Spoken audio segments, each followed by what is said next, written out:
हम सब सीखते हैं, हर दिन, हर पल। सोचिए, चलना सीखने से लेकर एक नई भाषा सीखने तक हमारी पूरी जिंदगी एक लगातार चलती हुई क्लास ही तो है। लेकिन क्या कभी रुककर ये सोचा है कि हम असल में सीखते कैसे हैं? हमारे दिमाग के अंदर आखिर होता क्या है? चलिए आज इसी कमाल की प्रक्रिया के पीछे का विज्ञान जानते हैं। कभी इस बारे में सोचा है? वो गाना जो सालों से नहीं सुना, उसके बोल बिल्कुल जुबान पर हैं, लेकिन कल रात जो फॉर्मूला रटा था वो दिमाग से हवा हो गया। ऐसा क्यों? ये एक पहेली जैसा लगता है ना? खैर, आज हम सब मिलकर इसी पहेली को सुलझाने वाले हैं। ठीक है, तो ये रहा हमारा एक्शन प्लान। सबसे पहले हम जानेंगे कि सीखने का मतलब आखिर है क्या। फिर हम सीखने के 3 सुनहरे नियमों को समझेंगे। ये देखेंगे कि हमारा दिमाग यादें कैसे बनाता है, हम उन्हें भूलते क्यों हैं, और हाँ, सबसे जरूरी, हम स्मार्ट तरीके से कैसे सीख सकते हैं। चलिए शुरू करते हैं। तो चलिए बिल्कुल शुरुआत से शुरू करते हैं। जब हम कहते हैं कि हमने कुछ सीख लिया है, तो इसका असल में मतलब क्या होता है? क्या ये सिर्फ रट्टा मारना है या फिर कुछ और? देखिए, मनोवैज्ञानिकों के हिसाब से सीखना सिर्फ परीक्षा के लिए जानकारी रटना नहीं है। ये एक बहुत ही गहरी मानसिक प्रक्रिया है। मतलब अनुभव और अभ्यास के जरिए ये हमारे व्यवहार में, हमारे बर्ताव में एक स्थायी बदलाव लाता है।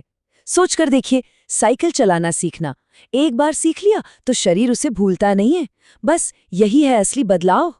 और जैसा कि मनोवैज्ञानिक वुडवर्थ ने बहुत ही खूबसूरती से कहा है, सीखना विकास की प्रक्रिया है। मतलब हर नया हुनर, हर नई जानकारी हमें एक इंसान के तौर पर बेहतर बनाती है, विकसित करती है। ये एक बहुत अहम बात है, इसे याद रखना चाहिए। चलिए अब अगले पड़ाव पर चलते हैं और सीखने के खेल के नियमों को समझते हैं। मनोवैज्ञानिक एडवर्ड थॉर्नडाइक ने हमें 3 बुनियादी नियम दिए हैं जो इस पूरी प्रक्रिया की नींव हैं। पहला नियम है तत्परता का नियम। सुनने में बहुत आसान लगता है, पर यह अविश्वसनीय रूप से शक्तिशाली है। इसका मतलब साफ है कि सीखने के लिए हमारा तैयार होना जरूरी है। अगर कोई प्रेरित नहीं है, अगर दिमाग और शरीर तैयार नहीं है, तो सीखना एक मुश्किल लड़ाई जैसा हो जाता है। ये कुछ वैसा ही है जैसे हैंड ब्रेक लगी हुई गाड़ी को धकेलने की कोशिश करना। जैसा कि भाटिया ने कहा है, तैयारी ही आधी जीत है, और ये बात सीखने पर तो 100% सटीक बैठती है। दूसरा नियम है अभ्यास का नियम, जिसे उपयोग और अनुपयोग का नियम भी कहते हैं। ये बहुत सीधा है। करत करत अभ्यास ते जड़मती होत सुजान। जिस चीज का हम बार बार अभ्यास करते हैं उसमें माहिर हो जाते हैं, और जिसे छोड़ देते हैं वो धीरे धीरे दिमाग से उतर जाता है। और तीसरा नियम है प्रभाव का नियम। सीधी सी बात है, अगर कोई काम करने से अच्छा नतीजा मिलता है, मान लीजिए तारीफ या अच्छे नंबर, तो हम उसे दोबारा करना चाहेंगे। और अगर नतीजा बुरा होता है तो हम उससे बचेंगे। इनाम और सजा का पूरा खेल इसी नियम पर टिका हुआ है। तो हमने नियम तो जान लिए, लेकिन ये प्रक्रिया हमारे दिमाग में असल में होती कैसे है? मनोविज्ञान हमें इसे समझाने के लिए 3 बड़े सिद्धांत देता है। चलिए एक एक करके उन्हें देखते हैं। पहला है थॉर्नडाइक का प्रयत्न और भूल का सिद्धांत। कल्पना कीजिए, एक भूखी बिल्ली एक पिंजरे में बंद है जो एक लीवर दबाने से खुलता है। शुरू में बिल्ली बेचैन हो जाती है, हर तरफ पंजे मारती है, काटने की कोशिश करती है। फिर अचानक गलती से उसका पैर लीवर पे पड़ता है और दरवाज़ा खुल जाता है। कई कोशिशों के बाद बिल्ली सीधे लीवर दबाना सीख जाती है। हम भी तो ऐसी ही कई चीज़ें सीखते हैं, बार बार कोशिश करके और गलतियां करके। दूसरा सिद्धांत है पैवलोव का क्लासिकल कंडीशनिंग। पैवलोव ने देखा कि कुत्ते खाना देखकर लार टपकाते हैं, ये तो स्वाभाविक है। फिर उन्होंने खाना देने से ठीक पहले घंटी बजाना शुरू कर दिया। कुछ समय बाद हुआ ये कि कुत्ता सिर्फ घंटी की आवाज़ सुनकर ही लार टपकाने लगा, क्योंकि उसके दिमाग ने घंटी की आवाज़ को खाने के साथ जोड़ लिया था। और तीसरा है कोहलर का अंतर्दृष्टि का सिद्धांत।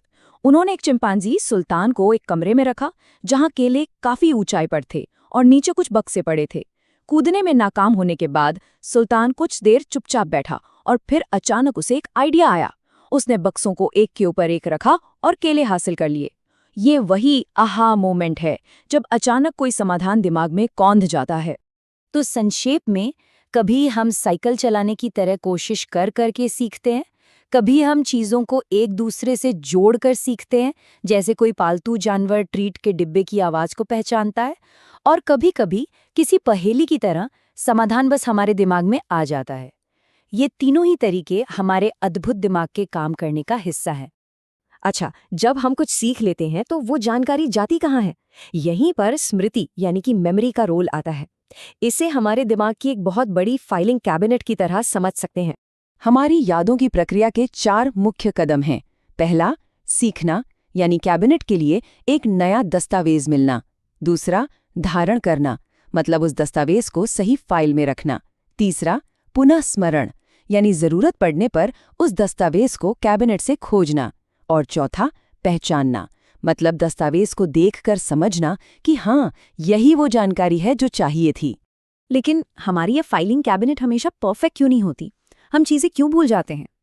देखिए, भूलना भी सीखने और याद रखने की प्रक्रिया का एक स्वाभाविक और बहुत ज़रूरी हिस्सा है। हम कई वजहों से भूलते हैं।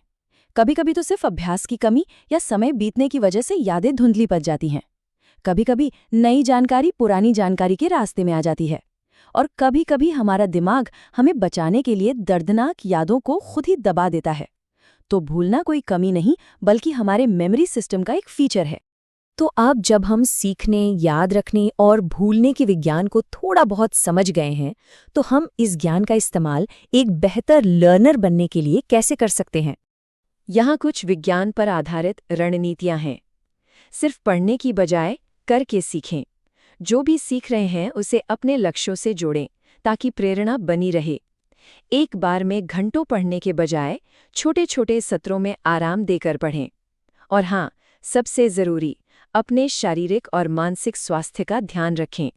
एक स्वस्थ दिमाग ही तो सबसे अच्छी तरह सीखता है। तो याद रखने वाली बात यह है कि सीखना कोई रहस्यमयी जादू नहीं है। ये एक व्यवस्थित प्रक्रिया है जिसके अपने नियम हैं, और अब हम सब उन नियमों को जानते हैं।